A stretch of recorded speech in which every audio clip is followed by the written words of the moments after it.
Assalamualaikum para sahabat, selamat datang di channel Star Islami. Kali ini tema kisah Nabi Muhammad Sallallahu Alaihi Wasallam Isra Mi'raj.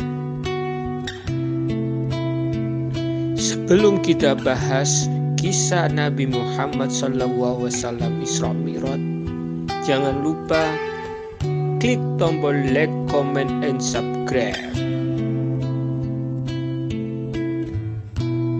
Setiap tanggal 27 Rajab dalam kalender Hijriah atau kalender Islam, umat Islam di seluruh dunia memperingati Isra Mi'raj, salah satu peristiwa penting dalam perjalanan dakwah Islam di muka bumi ini. Sejarah Isra Mi'raj berupa perjalanan spiritual Nabi Muhammad Sallallahu Alaihi Wasallam. Setelah melihat tanda-tanda kebesaran Allah Subhanahu wa Ta'ala dan tujuan lain menerima perintah Allah yang akan dilaksanakan oleh setiap Muslim. Isra dan Mi'raj adalah kisah perjalanan Rasulullah Sallallahu Alaihi Wasallam yang sangat jauh dan sangat sulit untuk digambarkan, serta akan lemahlah kemampuan akal untuk menerima penjelasannya. Kisah singkat perjalanan Nabi Muhammad Sallallahu Alaihi Wasallam dalam sejarah Isra Mi'raj. Isra dan Mi'raj adalah dua perjalanan, dua mukjizat yang berbeda. Isra dan Mi'raj, Nabi Muhammad Sallallahu Alaihi Wasallam menjelaskan, Isra adalah perjalanan yang merupakan mukjizat yang tidak satupun penduduk bumi mampu melakukannya. Maka Mi'raj adalah perjalanan luar biasa dan merupakan mukjizat yang penduduk langit pun tidak akan mampu sanggup melakukannya.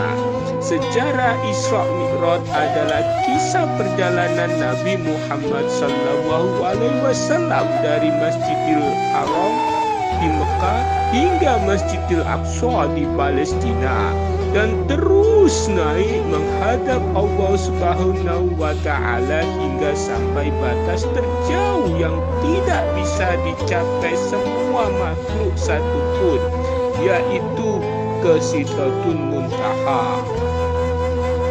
Sepanjang jalan, Nabi Muhammad Sallallahu Alaihi Wasallam menyaksikan banyak hal sebagai bukti keagungan Allah Subhanahu wa Ta'ala dan kecintaannya kepada para hambanya.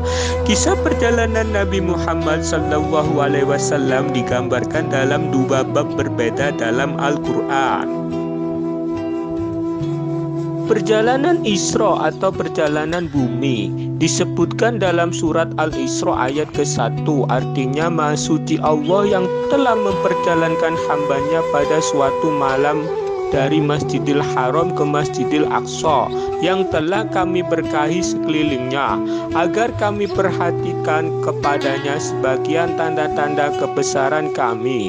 Sesungguhnya Dia adalah Maha mendengar lagi Maha melihat.